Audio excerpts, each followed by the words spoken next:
ನಮಸ್ತೆ friends, welcome to my channel. ಕೆಲವ್ರಿಗೆ blouse cutting ಮತ್ತು ಬ್ಲೌಸ್ ಸ್ಟಿಚಿಂಗು ತುಂಬ ರಿಸ್ಕ್ ಇದೆ, ನಮಗೆ ಎಷ್ಟು ಟ್ರೈ ಮಾಡಿದ್ರೂ ಅರ್ಥ ಆಗಲಿಲ್ಲ ಅನ್ನುವಂಥವ್ರು ಇರ್ತಾರೆ ಫ್ರೆಂಡ್ಸ್. ಅವರಿಗೋಸ್ಕರ ಈ ವಿಡಿಯೋ ಮಾಡ್ತಿದ್ದೀನಿ. ಅವರು ಯಾವುದೇ ರಿಸ್ಕ್ ತಗೊಳ್ಳದೆ ಈಸಿಯಾಗಿ ಮನಿ ಗೇನ್ ಮಾಡುವಂಥ ಅವಕಾಶ ಇದೆ. ಅಂಥವರಿಗೋಸ್ಕರ ಈ ವಿಡಿಯೋ ಶೇರ್ ಮಾಡ್ತಿದ್ದೀನಿ. ಫಸ್ಟ್ ಟೈಮ್ ನನ್ನ ಚಾನಲ್ ನೋಡ್ತಿದ್ದೆ, ಸಬ್ಸ್ಕ್ರೈಬ್ ಮಾಡಿಕೊಂಡು ಸಪೋರ್ಟ್ ಮಾಡಿ ಫ್ರೆಂಡ್ಸ್. ಕೆಲವರು ಯಾವುದೇ ರೀತಿಯ ರಿಸ್ಕ್ ತಗೊಳ್ಳೋದಕ್ಕೆ ರೆಡಿಯಾಗಿರೋದಿಲ್ಲ, ಮತ್ತು ಕಟ್ಟಿಂಗಲ್ಲಾಗಲಿ ಸ್ಟಿಚಿಂಗಲ್ಲಾಗಲಿ ಯಾವುದಾದ್ರೂ ಪ್ರಾಬ್ಲಮ್ಸ್ ಬಂದಾಗ ಫೇಸ್ ಮಾಡೋದಕ್ಕೆ ಹೆದರ್ಕೊಳ್ತಾರೆ. ಅಂಥವರು ಈಸಿಯಾಗಿ ಯಾವ ರೀತಿ ಮನಿನ ಗೇನ್ ಮಾಡ್ಬೋದು ಅನ್ನುವಂಥ ವಿಷಯನ ನಾನು ಹೇಳ್ತಿದ್ದೀನಿ. ಈಗ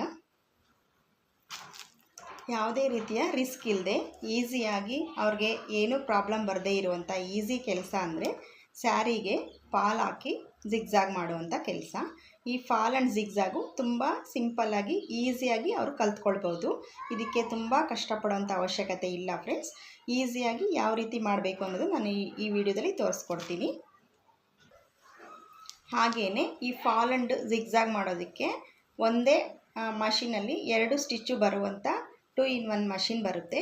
ಆ ರೀತಿ ಒಂದು ಮಷಿನ್ ತಗೊಂಡು ಮತ್ತು ಹೆವಿ ಕೆಲಸ ಇರುವಂಥ ಏರಿಯಾದಲ್ಲಿ ಇರುವಂಥ ಶಾಪುಗಳನ್ನ ಅಪ್ರೋಚ್ ಆಗಿ ಸ್ವಲ್ಪ ಸ್ಯಾರೀಸ್ನ ತೊಗೊಂಡು ಬಂದು ಮನೆಯಲ್ಲೇ ಮಾಡಿ ಮತ್ತು ರಿಟರ್ನ್ ಅವರಿಗೆ ಕೊಟ್ಟು ಅವರು ಮನಿ ಗೇನ್ ಮಾಡ್ಬೋದು. ಶಾಪ್ ಓನರ್ ಕಡೆಯಿಂದ ಇಷ್ಟು ಪರ್ಸೆಂಟೇಜ್ ಅಂತ ಸಿಗುತ್ತೆ ಫ್ರೆಂಡ್ಸ್. ಒಂದು ಸ್ಯಾರಿಗೆ ಇಷ್ಟು ಅಂತ ಮಾತಾಡಿಕೊಂಡು ಅವರು ಡೈಲಿ ತುಂಬಾ ಸ್ಯಾರೀಸ್ಗೆ ಫಾಲ್ ಮಾಡ್ಬೋದು ಮತ್ತು ಜಿಗ್ಜಾಗ್ ಮಾಡ್ಬೋದು. ಈ ಫಾಲು ಮತ್ತು ಜಿಗ್ಜಾಗಲ್ಲಿ ಯಾವುದೇ ರಿಸ್ಕ್ ಇಲ್ಲ, ಮತ್ತು ಟೈಟ್ ಆಗುತ್ತೆ ಲೂಸ್ ಆಗುತ್ತೆ ಅನ್ನೋ ಭಯ ಇರೋದಿಲ್ಲ, ಕಟ್ಟಿಂಗ್ ಪ್ರಾಬ್ಲಮ್ ಆಗುತ್ತೆ ಅನ್ನೋಂಥದ್ದು ಇರೋದಿಲ್ಲ. ಉಲ್ಟಾ ಸೀದಾಷ್ಟು ನೋಡ್ಕೊಳ್ಬೇಕಾಗುತ್ತೆ, ಮತ್ತು ಫಾಲು ಜಿಗ್ಜಾಗು ಈಸಿಯಾಗಿ ಕಲ್ತ್ಕೊಳ್ಬೋದು, ಕಷ್ಟ ಇಲ್ಲ. ಮತ್ತು ಒಂದು ದಿನದಲ್ಲಿ 15 ಸ್ಯಾರಿ 20 ಸ್ಯಾರಿ 25 ಸ್ಯಾರಿ ತನಕನೂ ಜಿಗ್ಜಾಗು ಮತ್ತು ಫಾಲ್ ಹಾಕೋರು ಇರ್ತಾರೆ. ನಾವು ಯಾವ ರೀತಿ ಟೈಮ್ ಸ್ಪೆಂಡ್ ಮಾಡ್ತೀವಿ ಅನ್ನೋದ್ರ ಮೇಲೆ ಡಿಪೆಂಡ್ ಆಗಿರುತ್ತೆ. ಇದರಲ್ಲೂ ತುಂಬಾ ಮನಿ ಅರ್ನ್ ಆಗುತ್ತೆ ಫ್ರೆಂಡ್ಸ್.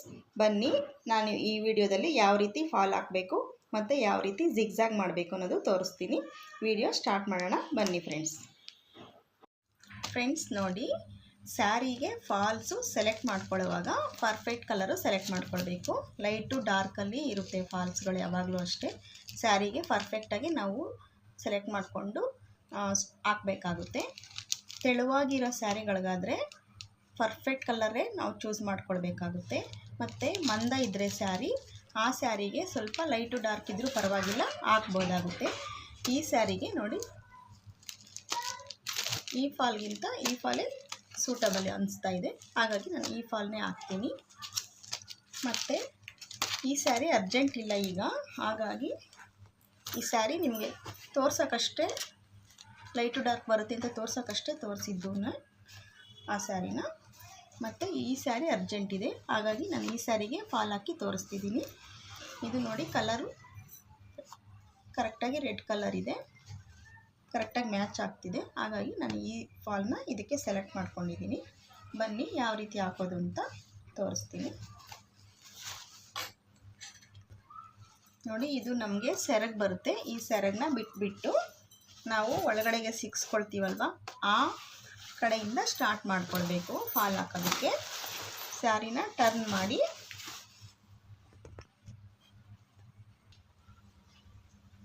ತಗೊಳ್ಬೇಕು. ಟರ್ನ್ ಮಾಡಿ ತಗೊಂಡು ಈ ಸ್ಟಾರ್ಟಿಂಗಿಂದ ಒಂದು 15 ಇಂಚು ಅಥವಾ 16 ಇಂಚ್ಗೆ ಫಾಲ್ ಹಾಕೋದು ಸ್ಟಾರ್ಟ್ ಮಾಡಬೇಕಾಗುತ್ತೆ. ಅಷ್ಟು ಸ್ಯಾರಿನ ಇಲ್ಲಿ ಬಿಟ್ಬಿಡಬೇಕು. 15, 14, 16 ಎಷ್ಟಾದರೂ ತೊಗೊಳ್ಬೋದು. ಒಂದು ಅಂದಾಜು ಮೇಲೆ ತೊಗೊಂಡ್ರೆ ನಡೆಯುತ್ತೆ. ಅದಕ್ಕೇನು ಟೇಪಲ್ಲಿ ಅಳತೆನೇ ಮಾಡ್ಕೊಳ್ಬೇಕು ಅನ್ನೋದೇನಿಲ್ಲ ಫ್ರೆಂಡ್ಸ್. ಈ ಎಡ್ಜಸ್ಸು ಸ್ಟ್ರೈಟಾಗಿಲ್ಲ ಅಂದರೆ ಒಂದು ಸಲ ಸ್ಟ್ರೈಟಾಗಿ ಟ್ರಿಮ್ ಮಾಡಿಕೊಂಡು ಫಾಲ್ನ ನೋಡಿ ಈ ರೀತಿ ಫೋಲ್ಡ್ ಮಾಡಿ ಸ್ಟಾರ್ಟ್ ಮಾಡಬೇಕು ಸ್ಟಿಚಿಂಗ್ ಮಾಡೋದಕ್ಕೆ.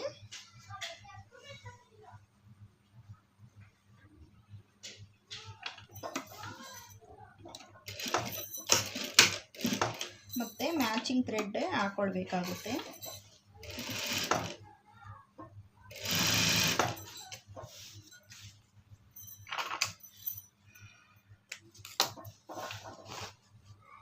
ನೋಡಿ, ಈ ರೀತಿ ಈಕ್ವಲಾಗಿ ಇಟ್ಕೊಂಡು ನಾವು ಸ್ಟಿಚ್ ಹಾಕ್ತಾ ಹೋಗಬೇಕು. ಫಾಲು ಆಚೆ ಕಡೆಗೆ ಕಾಣಬಾರ್ದು.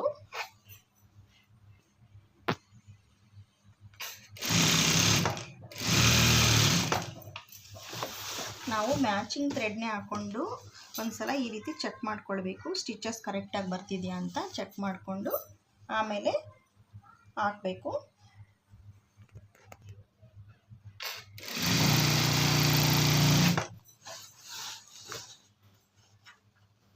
ಈ ಥರ ನೀಟಾಗಿ ನಿಧಾನವಾಗಿ ಹಾಕ್ಕೊತಾ ಬರಬೇಕು ಫ್ರೆಂಡ್ಸ್.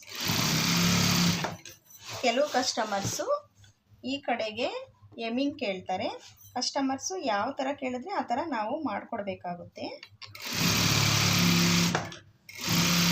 ಎಮಿಂಗ್ ಕೇಳಿದ್ರೆ ಎಮಿಂಗ್ ಮಾಡಿಕೊಡ್ಬೇಕಾಗುತ್ತೆ, ಸ್ಟಿಚಿಂಗ್ ಕೇಳಿದ್ರೆ ಸ್ಟಿಚಿಂಗ್ ಮಾಡಿಕೊಡ್ಬೇಕಾಗುತ್ತೆ. ಒಂದೊಂದು ಏರಿಯಾದಲ್ಲಿ ಎಮಿಂಗ್ ಮಾಡಿದ್ರೆ ಅಮೌಂಟ್ ಚೇಂಜ್ ಇರುತ್ತೆ, ಸ್ಟಿಚಿಂಗ್ ಮಾಡಿದ್ರೆ ಚೇಂಜ್ ಇರುತ್ತೆ. ಒಂದೊಂದು ಏರಿಯಾದಲ್ಲಿ ಯಾವ ಥರ ಮಾಡಿದ್ರೂ ಒಂದೇ ಅಮೌಂಟು ಇರುತ್ತೆ, ಅದು ಏರಿಯಾ ವೈಸು ಡಿಪೆಂಡ್ ಆಗುತ್ತೆ.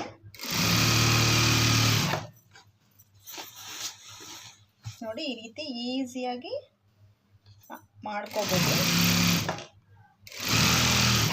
ನಾನು ನಿಧಾನವಾಗಿ ತೋರಿಸ್ತಿದ್ದೀನಿ, ಅಭ್ಯಾಸ ಆಗ್ತಾ ಆಗ್ತಾ ಬೇಗ ಮಾಡ್ತೀರಾ ನೀವು.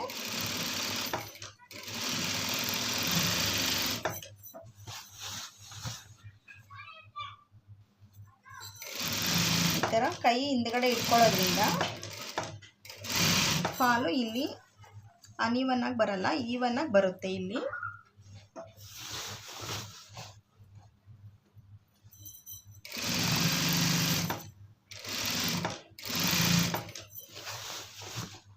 ನೋಡಿ ಲಾಸ್ಟಲ್ಲಿ ಬಂದಾಗ ಈ ರೀತಿ ಒಳಗಡೆಗೆ ಫೋಲ್ಡ್ ಮಾಡಿ ರಫಿಂಗ್ ಹಾಕಿ ಎಂಡ್ ಮಾಡಬೇಕು ಫ್ರೆಂಡ್ಸ್. ನೋಡಿ ಈ ಕಡೆಗೆ ಫಾಲು ಕಾಣಬಾರ್ದು, ಮೇಲಕ್ಕೆ ಈ ರೀತಿ ಬಂದಿರಬೇಕು ಸ್ಟಿಚ್ಚು. ಮತ್ತು ನೆಕ್ಸ್ಟು ಆ ಕಡೆ ಮುಗಿದ್ಮೇಲೆ ನೋಡಿ ಇಲ್ಲಿ ಫೋಲ್ಡಿಂಗ್ ಮಾಡಿರ್ತೀವಲ್ವ, ಈ ಫೋಲ್ಡಿಂಗಿಂದ ಸ್ಟಿಚ್ಚು ಸ್ಟಾರ್ಟ್ ಮಾಡಬೇಕು. ಇಲ್ಲಿಂದ ಆ ಕಡೆಯಿಂದನೂ ಮಾಡ್ಬೋದು, ಬಿಗಿನರ್ಸ್ಗೆ ಆ ಕಡೆಯಿಂದ ಮಾಡೋದಕ್ಕೆ ಕಷ್ಟ ಆಗುತ್ತೆ, ಬಿಗಿನರ್ಸ್ಗೆ ಈ ಕಡೆಯಿಂದ ಮಾಡಿದ್ರೆ ಈಸಿ ಆಗುತ್ತೆ. ಹಾಗಾಗಿ ನಾನು ಈ ಕಡೆಯಿಂದನೇ ತೋರಿಸ್ತಿದ್ದೀನಿ. ನಾನು ಎರಡೂ ಕಡೆನೂ ಸ್ಟಿಚಿಂಗೇ ಮಾಡ್ತಿದ್ದೀನಿ. ಈ ಕಸ್ಟಮರ್ ಎಮ್ಮಿಂಗ್ ಏನು ಕೇಳಲಿಲ್ಲ, ಹಾಗಾಗಿ ನಾನು ಸ್ಟಿಚಿಂಗೇ ಮಾಡ್ತಿದ್ದೀನಿ. ಈ ಥರ ಟರ್ನ್ ಮಾಡಿ ಇಟ್ಕೊಬಿಟ್ಟು ಈ ಥರ ಫ್ಲ್ಯಾಟಾಗಿ ಮೂವ್ ಮಾಡ್ಕೋತಾ ಸ್ಟಿಚ್ ಮಾಡಬೇಕು ನಿಧಾನವಾಗಿ.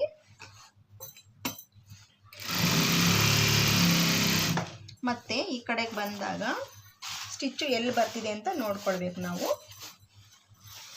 ನೋಡಿಕೊಂಡು ನೀಟಾಗಿದೆಯಾ ಅಂತ ಕನ್ಫರ್ಮ್ ಆದಮೇಲೆ ಫುಲ್ ಸ್ಯಾರಿಗೆ ಹಾಕಬೇಕಾಗುತ್ತೆ.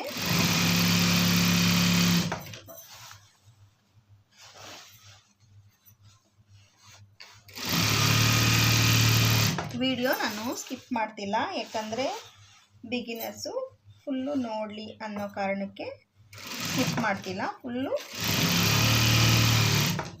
ಸ್ಯಾರಿಗೆ ಫಾಲ್ ಹಾಕೋವರೆಗೂ ನಾನು ತೋರಿಸ್ತಿದ್ದೀನಿ. ನಿಧಾನವಾಗಿ ನೋಡಿ, ಆರಾಮಾಗಿ ಮಾಡ್ಬೋದು. ಮಾಡಿ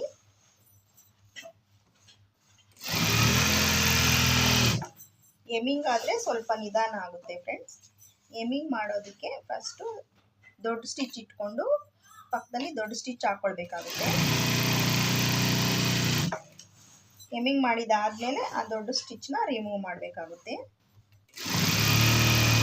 ನಮಗೆ ಈ ರೀತಿ ಎರಡೂ ಕಡೆ ಸ್ಟಿಚ್ ಮಾಡೋ ಫಾಲ್ಸು ಹಾಕ್ತೀವಲ್ವ, ಅದು ಟೈಮು ಬೇಗನೆ ಹಾಕ್ಬೋದು.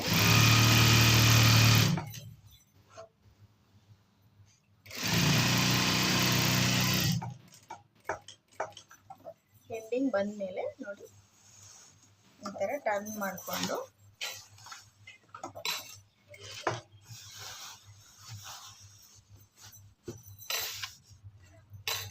ಸ್ಟ್ರೈಟಾಗಿ ಈ ಥರ ನೀಟಾಗಿ ಸ್ಯಾರಿನ ಫೋಲ್ಡಿಂಗ್ ಆಗದೆ ಒಳಗಡೆಗೆ ನೀಟಾಗಿ ತಗೊಂಡು ರಫಿಂಗ್ ಹಾಕಿ ಎಂಡ್ ಮಾಡಬೇಕು ಫ್ರೆಂಡ್ಸ್.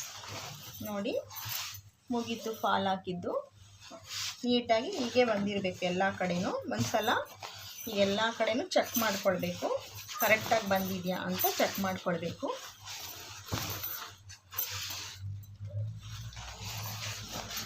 ನೋಡಿ ನಾನು ಎಷ್ಟು ಉದ್ದ ಬಿಟ್ಟಿದ್ದೀನಿ ಸ್ಯಾರಿ ಅಂತ. ಇಲ್ಲಿಂದ ಸ್ಟಾರ್ಟ್ ಮಾಡಿದ್ದೀನಿ ನೋಡಿ, ಇಲ್ಲಿ ತನಕ ಸ್ಯಾರಿ ಬಿಟ್ಟಿದ್ದೀನಿ. ಒಂದು 15-14 ಇಂಚ್ ಮೇಲೆ 16 ಇಂಚ್ ಒಳಗಡೆ ಬಿಟ್ಟರೆ ಸಾಕಾಗುತ್ತೆ. ಇಷ್ಟು ಫಾಲ್ ಹಾಕೋದು. ಈಗ ನೆಕ್ಸ್ಟು ಜಿಗ್ಜಾಗು ತೋರಿಸ್ತೀನಿ ಫ್ರೆಂಡ್ಸ್. ನೋಡಿ ಫ್ರೆಂಡ್ಸ್, ಈ ಸ್ಯಾರಿ ನಾನು ಜಿಗ್ಜಾಗ್ ಮಾಡಿ ತೋರಿಸ್ತಿದ್ದೀನಿ. ಟಾಪು ಯಾವುದು ಬಾಟಮ್ ಯಾವುದು ಅಂತ ನೋಡ್ಕೊಳ್ಬೇಕು. ನೋಡಿ, ಇದು ಬಾಟಮ್ ಸೈಡು, ಇದು ಟಾಪ್ ಸೈಡು ಈ ರೀತಿ ನಮಗೆ ಕಾಣಬಾರ್ದು. ಉಲ್ಟಾ ಸೈಡು ನಾವು ಮೇಲೆ ಕಾಣೋ ಥರ ಇಟ್ಕೊಳ್ಬೇಕು. ಸ್ಯಾರಿ ಇಟ್ಕೊಂಡು ನೋಡಿ, ಇಲ್ಲಿ ಮಾತ್ರ ಒಂದು ಸೈಡು ಈ ರೀತಿ ಒಳಗಡೆಗೆ ಫೋಲ್ಡ್ ಇರುತ್ತಲ್ವ, ಅದರೊಳಗಡೆಗೆ ಈ ರೀತಿ ಸೇರಿಸ್ಬಿಟ್ಟು ನಿಧಾನವಾಗಿಯೇ ಮಷೀನ ಮೂವ್ ಮಾಡಬೇಕು.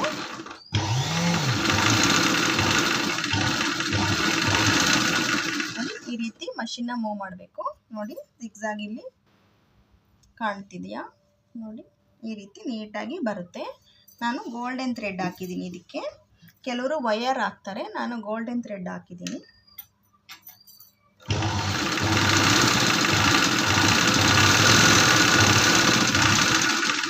ಈ ರೀತಿ ಹಿಂದ್ಗಡೆ ಒಂದು ಕೈ ಇಟ್ಕೊಂಡು ಪವರ್ ಹೋಯ್ತು ಫ್ರೆಂಡ್ಸ್, ಅದಕ್ಕೋಸ್ಕರ ವಿಡಿಯೋ ಆಫ್ ಆಯಿತು. ಈಗ ಪವರ್ ಬಂದಮೇಲೆ ಮತ್ತೆ ಇದು ಸ್ಟಾರ್ಟ್ ಮಾಡಿದ್ದೀನಿ. ನೋಡಿ, ಈ ರೀತಿ ನೀಟಾಗಿ ಬರಬೇಕು ಜಿಗ್ಜಾಗು. ಇಲ್ಲಿ ವಯರ್ ಹಾಕಿದ್ರೆ ಮೆಲ್ಟ್ ಆಗುತ್ತೆ ಐರನ್ ಮಾಡಿದ್ರೆ ಸ್ಯಾರಿ, ಅದಕ್ಕೋಸ್ಕರ ನಾನು ವಯರ್ ಯೂಸ್ ಮಾಡ್ತಿಲ್ಲ, ಥ್ರೆಡ್ಡನ್ನೇ ಯೂಸ್ ಮಾಡ್ತಿದ್ದೀನಿ. ಸೇಮ್ ಕಲರ್ ಥ್ರೆಡ್ಡು ಹಾಕ್ಬೋದು. ಕೆಲವ್ರು ಕೇಳ್ತಾರೆ ಕಸ್ಟಮರು, ಕೇಳಿದಾಗ ಹಾಕ್ಕೊಡ್ತೀನಿ. ಇದು ಆಪೋಸಿಟ್ ಕಲರ್ ಇದ್ರೇ ಚೆನ್ನಾಗಿ ಕಾಣುತ್ತೆ, ಸೇಮ್ ಥ್ರೆಡ್ಗಿಂತ ಆಪೋಸಿಟ್ ಥ್ರೆಡ್ಡಲ್ಲೇ ಚೆನ್ನಾಗಿ ಕಾಣುತ್ತೆ. ಹಾಗಾಗಿ ನಾನು ಆಪೋಸಿಟ್ ಥ್ರೆಡ್ಡಲ್ಲೇ ಮಾಡ್ತೀನಿ.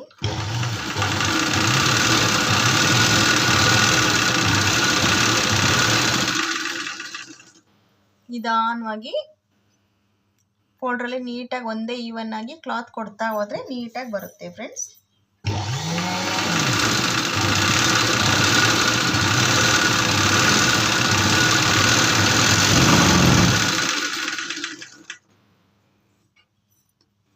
ನೋಡಿ, ಎಲ್ಲ ಕಡೆ ಒಂದೇ ರೀತಿ ಈ ಥರ ಟೈಟಾಗಿ ಜಿಗ್ಜಾಗ್ ಬಂದಿರಬೇಕು, ಲೂಸಾಗಿ ಇರಬಾರ್ದು. ನೋಡಿ, ಎಡ್ಜಸ್ಸು ನೀಟಾಗಿ ಟೈಟಾಗಿ ಇರಬೇಕು.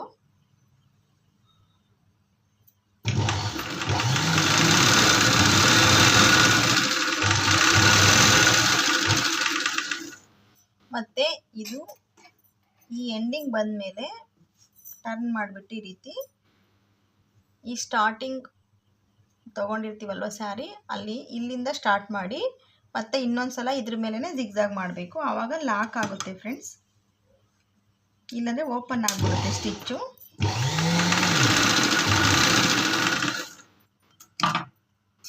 ಈ ಥರ ಇದು ಡಬಲ್ ಸೈಡ್ ಆಯ್ತಲ್ಲ, ಈ ಎಡ್ಜಸ್ ಎರಡೂ ಕಡೆನೂ ಅಷ್ಟೇ ಡಬಲ್ ಸೈಡ್ ಸಲನೇ ಮಾಡಬೇಕಾಗುತ್ತೆ, ಇಲ್ಲಾಂದರೆ ಓಪನ್ ಆಗಿಬಿಡುತ್ತೆ, ಬಿಚ್ಕೊಂಡು ಬಂದ್ಬಿಡುತ್ತೆ. ಅದಕ್ಕೋಸ್ಕರ ನಾನು ಎರಡು ಕಡೆನೂ 2 ಸಲ ಮಾಡ್ತೀನಿ. ಸ್ವಲ್ಪ ದೂರ ಮಾತ್ರ ಡಬಲ್ ಸಲ ಸ್ಟಿಚಿಂಗು ನಾನು ಹಾಕ್ತೀನಿ. ರಫಿಂಗ್ ಆಡ್ಸೋಕ್ಕೆ ಹೋಗಲ್ಲ ನನಗೆ.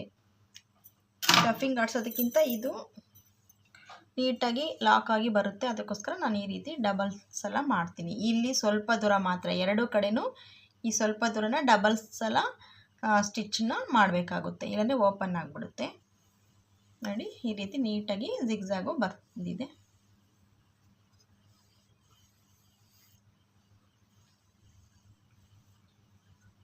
ಇದು ಕಲಿಯೋಕ್ಕೂ ಈಸಿ ಇದೆ, ನೀಟಾಗಿ ಆರಾಮಾಗಿ ಮಾಡ್ಬೋದು. ಈ ವಿಡಿಯೋ ಹೇಗೆ ಅನ್ನಿಸ್ತು ಅಂತ ಕಮೆಂಟಲ್ಲಿ ತಿಳಿಸಿ ಫ್ರೆಂಡ್ಸ್. ನನ್ನ ಚಾನಲ್ನ ಸಬ್ಸ್ಕ್ರೈಬ್ ಮಾಡಿಕೊಂಡು ಸಪೋರ್ಟ್ ಮಾಡಿ friends. Thanks for watching my video. ಜೈ ಶ್ರೀರಾಮ್.